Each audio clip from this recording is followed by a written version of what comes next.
કૃષ્ણાય વાસુદેવાય હરયે પરમાત્મને પ્રણતક્લેશનાશાય ગોવિંદાય નમો નમઃ. ઓમ નમઃ શંભવાય ચ મયોભવાય ચ નમઃ શંકરાય ચ મયસ્કરાય ચ નમઃ શિવાય ચ શિવતરાય ચ સાંબ સદા શિવાય નમઃ.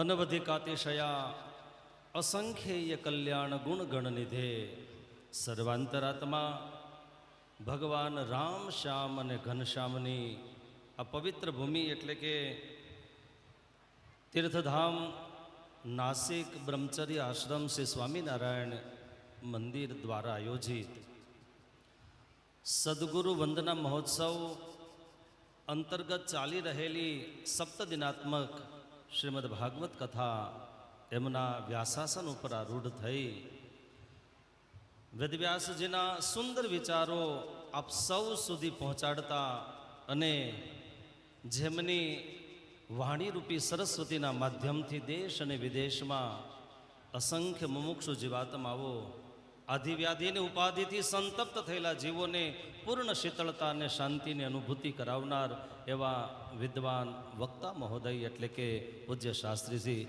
રાજેન્દ્ર પ્રસાદ ભટ્ટજી એમને આપણે એક જોરદાર તાલીઓના નાતે આપણે વધાવીએ. જેમની નિષ્ઠા, જેમના આશીર્વાદ, જેમનું સંપૂર્ણ માર્ગદર્શન એમના માધ્યમથી વર્ષોથી ચાલી રહેલી આશ્રમની અંદર આ દિવ્ય અને ભવ્ય સેવા અને આશ્રમના ગુરુ સ્થાને બિરાજતા ગઢપુરાધિપતિ ગોપીનાથજી મહારાજના એ પ્રદેશના વંદનીય અને બ્રહ્મનિષ્ઠ ભજનીય સંત એટલે કે પુરાણી સ્વામી એ જ્ઞાનજીવનદાસજી સ્વામી ઉપસ્થિત અહીંયા તમામ બ્રહ્મનિષ્ઠ પૂજનીય સંતો, સંગીત મિત્રો, ભાગવતજીના મૂળ પાઠનું પ્રપઠન કરતા વિદ્વાન પવિત્ર ભૂદેવો, ભગવાન શ્રી હરિના લાડીલા ભગવત કથાનું રાગે આપ સૌ વાલા ભક્તોને ભાવતી જય સ્વામિનારાયણ.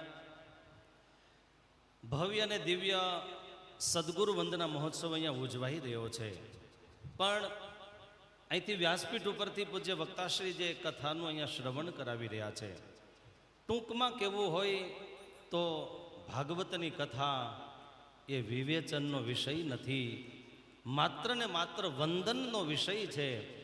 આને ગાઈ ન શકાય, આને અનુભવી શકાય. અને વિદ્વાન અને કવિની ભાષામાં કહેવું હોય તેટલું જ કહી શકાય કે યદિ જો પ્રેમને ભાષા હોત તો આખું જગત કે દિવસનું જોગી બની ગયું હોત. અને પૂર્ણ પ્રેમની કથા એટલે શ્રીમદ ભાગવતનો આ દશમ સ્કંદની કથા. હું આજ વૈરાગ્ય મૂર્તિ નિષ્કુળાનંદ સ્વામીને યાદ કરું. એ સહજાનંદી વૈરાગ્ય સંત એ સ્નેહ ગીતામાં એવું લખે શાસ્ત્રીજી કે ગોપીઓનો વિશુદ્ધ ભાવ, અંતિમ ભાવ. એ ગોપીઓ એમ કે કદાચ જીવનના અંતિમ શ્વાસ સુધી પંચભૂત કદાચ પંચ તત્વમાં મળી જાય અને મર્યા પછી અમારા પ્રેમનું જો પારખું કરવું હોય તો સ્મશાનની અંદર શરીર શબ બનીને રાખ થઈ ગયું હોય, પણ સ્મશાન ભૂમિની અંદર અસ્થિ પિંજરો પેડા હોય અને એની નળી ભૂંગળીની કોઈ વાંસળી કરી અને એમાં ફૂંક મારે ને તો એ કૃષ્ણ કૃષ્ણ કૃષ્ણ આવા શબ્દનો ઉચ્ચારણ થાય.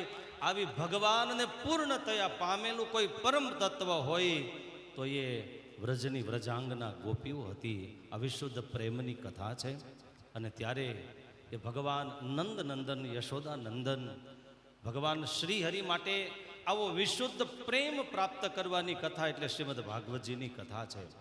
ત્યારે હું યશસ્વી યજમાન પરિવારને લાખ લાખ અભિનંદન આપીશ. હું ચોક્કસ યાદ કરીશ અમારે બિપિનભાઈ મહેતા પરિવારને.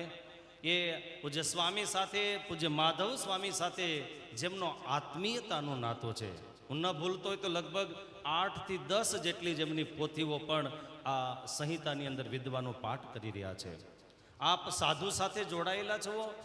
ગઢડા પ્રથમ પ્રકરણનું 54મું વચનામૃત સ્વામિનારાયણ ભગવાનના શબ્દ છે કે જેની સંતોની સાથે આત્મીયતા થાય તો એના માટે મોક્ષ દ્વાર અપાવૃતમ, મોક્ષનું દ્વાર આપોઆપ ખુલ્લું થઈ જાય.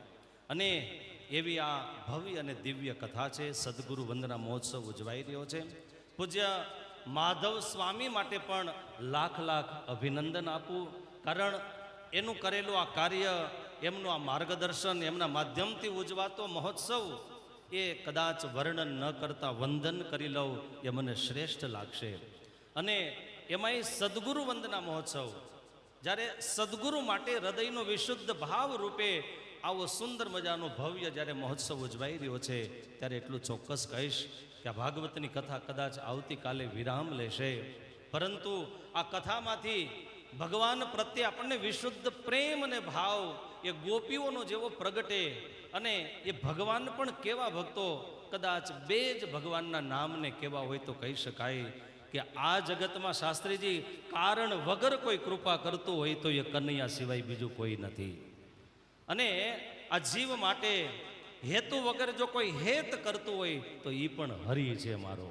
અને ત્યારે કવિને એક પંક્તિમાં કહેવું પડ્યું છે, હેતુ રે વિના ના ન હોય હેત આ દુનિયામાં, હેતુ રે વિના ના ન હોય હેત આ દુનિયામાં, હેતુ વિના ના ન હોય હેત.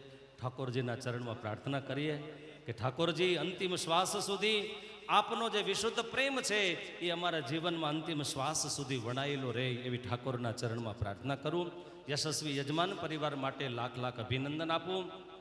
અમારી સાથે પધારેલા શ્રી સ્વામિનારાયણ ગુરુકુલ ગાંધીનગરથી અમારા ભિન્ન મિત્ર પૂજ્ય શાસ્ત્રી સ્વામી અક્ષર પ્રકાશદાસજી સ્વામી એ પણ પોતાના હૃદયના વિશુદ્ધ ભાવ આ મહોત્સવ માટે, માધવ સ્વામી માટે, યજમાનશ્રી માટે વ્યક્ત કરે છે. અમારી સાથે આવેલા અમારા જય સ્વરૂપ સ્વામી હોય, અમારું સમસ્ત વાત્સલ્ય ધામ વતી મારા શબ્દરૂપી પુષ્પને સદગુરુના ચરણમાં સમર્પિત કરી મારી વાણીને વિરામ. અસ્તુ. જય સ્વામી.